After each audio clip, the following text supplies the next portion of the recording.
मैं ना नरेंद्र मोदी से ना इन लोगों से डरता हूं, मुझे कोई फर्क नहीं पड़ता, ठीक है।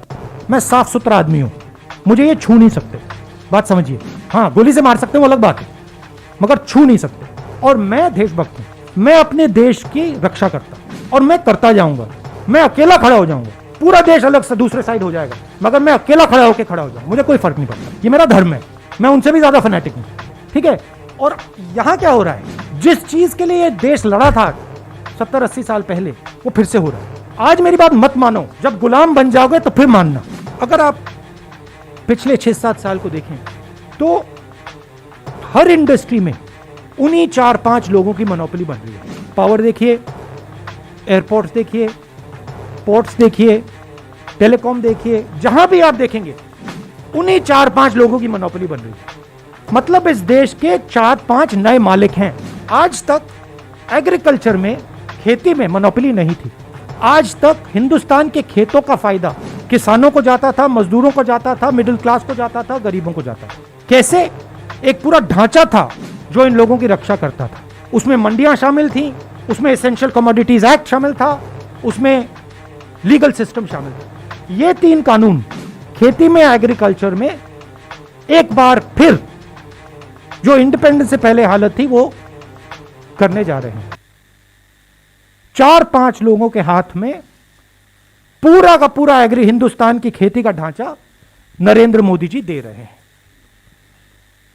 इसीलिए किसान बाहर खड़े हैं और किसान अपनी रक्षा नहीं कर रहे हैं। और ये हमारे मिडिल क्लास भाइयों को और खासतौर से युवाओं को समझना होगा, वो आपकी रक्षा कर रहे हैं, वो आपके भोजन की रक्षा कर रहे हैं। और हम सबको पूरा का पूरा उनको समर्थन देना है। यह हिंदुस्तान की रियलिटी है। अब आप मुझसे कोई सवाल पूछना चाहते हैं, जरूर पूछिए। We'll take questions. देखिए, एक बात है, ये जो प्रेस कॉन्फ्रेंस है ये मैं किसान भाइयों के लिए कर रहा हूं, तो ब्रॉडली मैं आपके जवाब दूंगा, मगर डिस्ट्रैक्ट करने की आप कोशिश मत कीजिए। किसानों को थकाया जा सकता है, किसानों का बेवकूफ बनाया जा सकता है।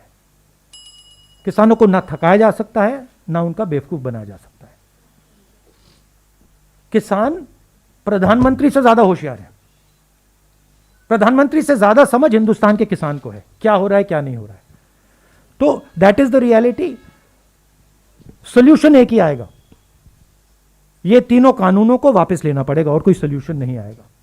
सरकार किसानों को डिस्ट्रैक्ट करने की कोशिश कर रही है। सरकार कह रही है किसानों को कि देखिए, बात करिए हमसे, 10 बार बात हो गई, 9 बार बात हो गई, वो उसको सरकार घसीटती जा रही है। तो रियलिटी किसान जानते हैं। और राहुल गांधी कौन है, क्या करता है, हिंदुस्तान का हर किसान जानता है। किसान जानता है भट्टा परसौल में नड्डा जी नहीं खड़े थे, मैंने तो उनको नहीं देखा।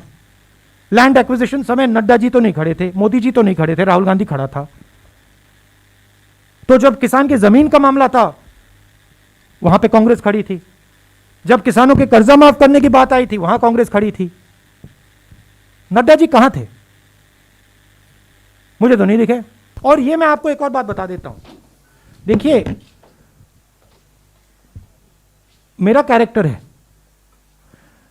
मैं ना नरेंद्र मोदी से ना इन लोगों से डरता हूं, मुझे कोई फर्क नहीं पड़ता, ठीक है।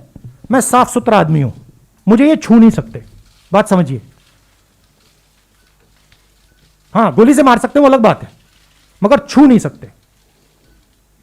और मैं देशभक्त हूं, मैं अपने देश की रक्षा करता हूं, ठीक है। और मैं करता जाऊंगा, मैं अकेला खड़ा हो जाऊंगा, पूरा देश अलग से दूसरे साइड हो जाएगा, मगर मैं अकेला खड़ा होकर खड़ा हो जाऊंगा, मुझे कोई फर्क नहीं पड़ता। ये मेरा धर्म है, मैं उनसे भी ज्यादा फैनेटिक हूं, ठीक है। और यहां क्या हो रहा है, जिस चीज के लिए देश लड़ा था 70-80 साल पहले, वो फिर से हो रहा है। आज मेरी बात मत मानो, जब गुलाम बन जाओगे तो फिर मानना। मेरे लिए एक्सेप्टेबल है, मैं तो गुलाम नहीं हूं ना। ये क्या जेपी नड्डा मेरे प्रोफेसर हैं क्या, कि मैं इनको जवाब देता जाऊं? ये कौन है ये? क्या ये हिंदुस्तान के प्रोफेसर हैं, टीचर हैं क्या? उनका क्यों जवाब दूं मैं? कौन होते हैं वो? मैं हिंदुस्तान का जवाब देता हूं, किसान का जवाब देता हूं। किसान मुझसे कोई भी सवाल पूछे जवाब दूंगा। और जहां तक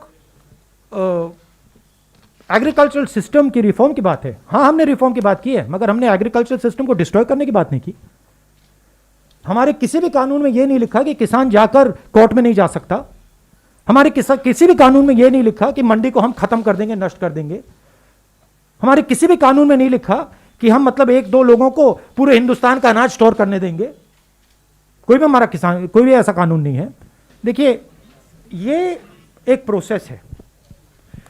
ये जो 3 कानून है, ये प्रोसेस के एक भाग है। प्रोसेस क्या थी?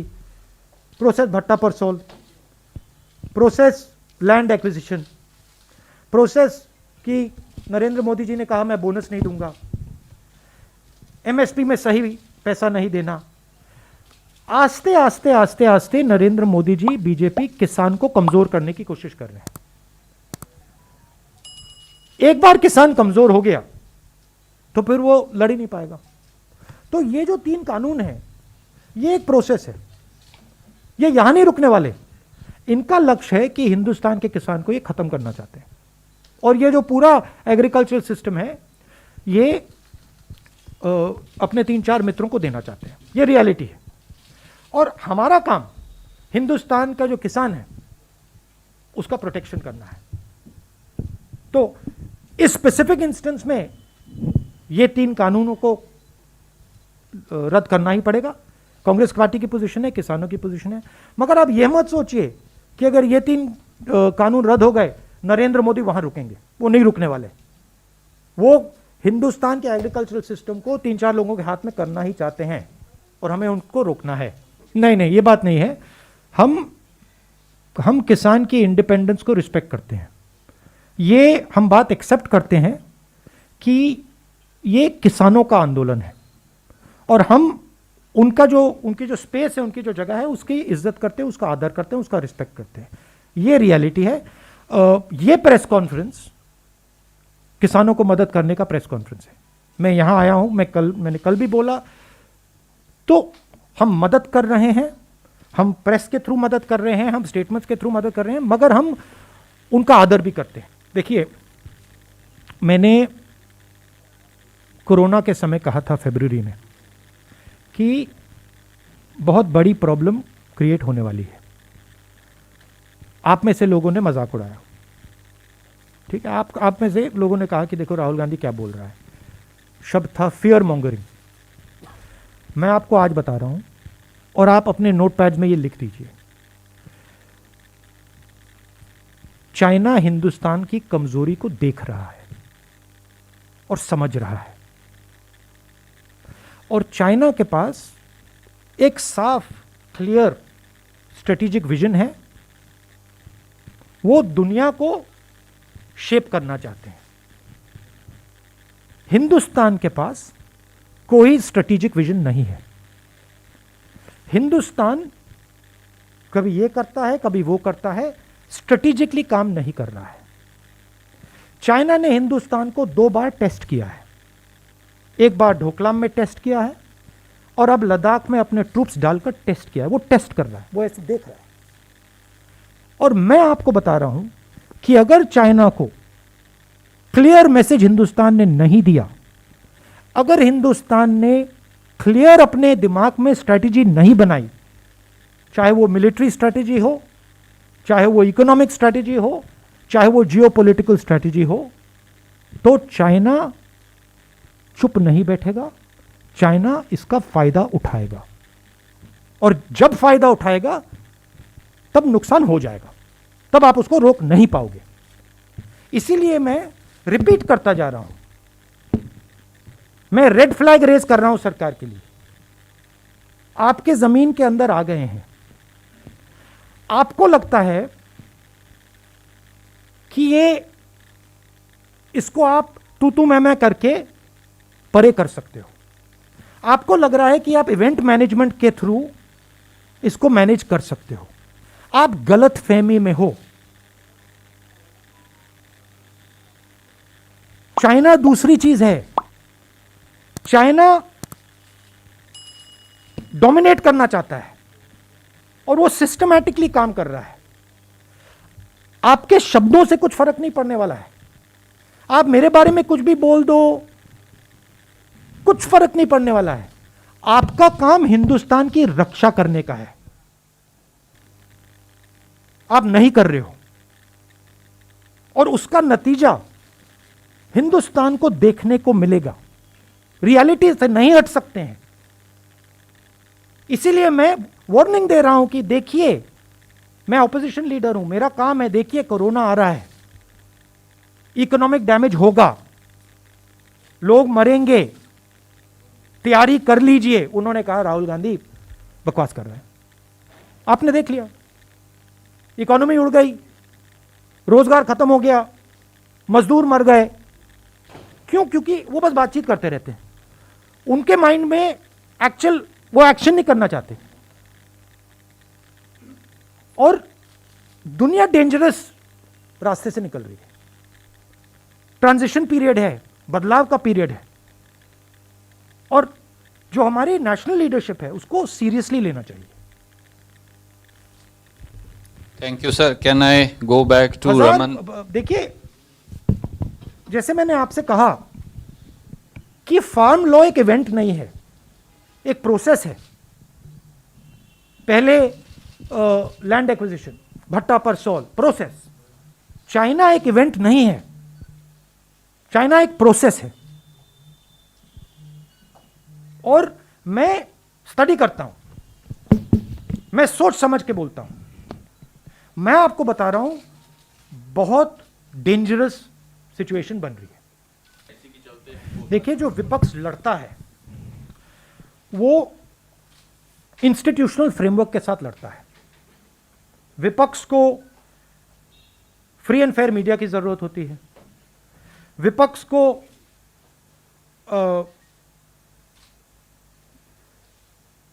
इंस्टीट्यूशंस की जरूरत होती है, विपक्ष को जुडिशरी की जरूरत होती है, विपक्ष को पार्लियामेंट की जरूरत होती है। तो हर इंस्टीट्यूशन को इन लोगों ने कैप्चर कर रखा है। कोर्ट्स को ये कंट्रोल करते हैं, मीडिया को ये कंट्रोल करते हैं, पार्लियामेंट में बोलने नहीं देते हैं। तो जिस प्रकार से अंग्रेज हिंदुस्तान को चलाते थे कि देखो, अगर ब्राउन चमड़ी है तो बोल नहीं सकते, वैसे ये हिंदुस्तान को चला रहे हैं।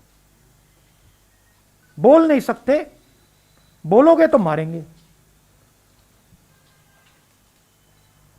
तो डर का माहौल है। आपने अभी बोला कि सब लोग कहते हैं कि राहुल गांधी लड़ रहा है, मगर डर का माहौल है। आप लोग जानते हो कि जो आपको रियलिटी दिख रही है आप नहीं कह पाते हो, आप मेरे पास आके कहते हो।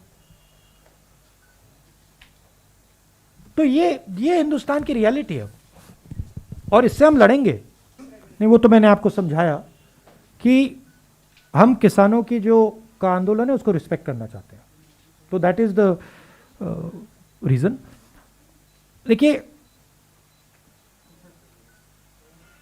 आपका पहला सवाल क्या था? सॉरी। कई किसान शहीद हुए हैं हाँ, वहाँ पे ठंड की वजह और खालिस्तानी। हाँ, देखिए, गवर्नमेंट का अप्रोच है कि एटीट्यूड है कि हमें सब कुछ मालूम है, और हमारे खिलाफ जो भी बोलता है वो एंटी नेशनल है, क्रिमिनल है। ये इनकी अप्रोच है। हम जो बोल रहे हैं,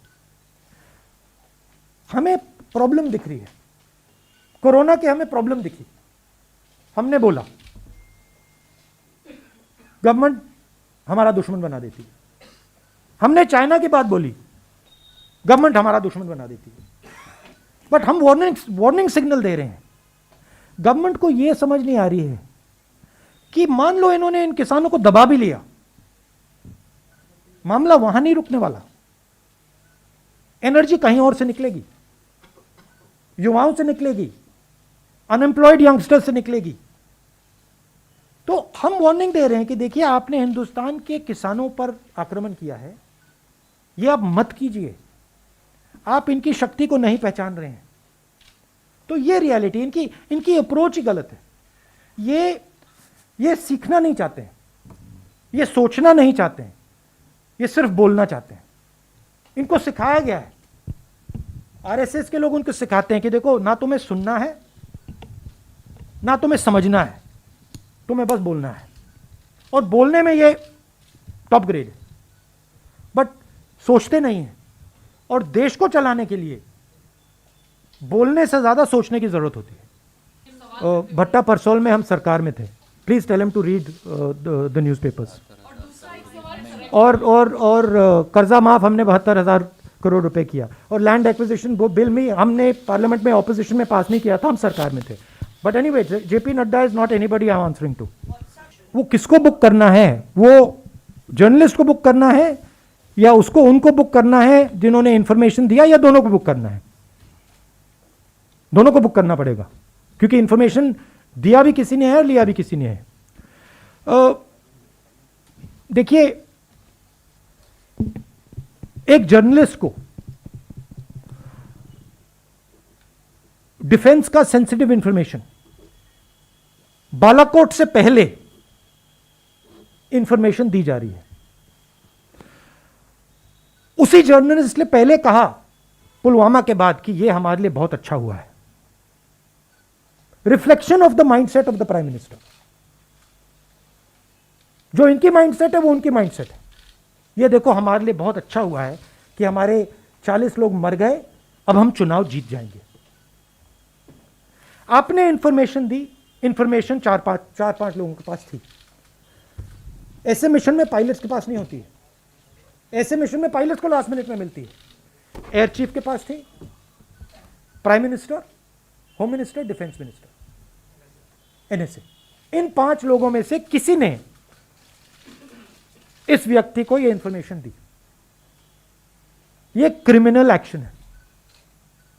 पता लगाना पड़ेगा किसने दी और उन दोनों को जेल में जाना पड़ेगा, और यह प्रोसेस शुरू हो जानी चाहिए। मगर यह प्रोसेस शुरू नहीं होगी। मैं बता दूंगा आपको क्यों। क्योंकि प्रधानमंत्री ने इंफॉर्मेशन दिया होगा।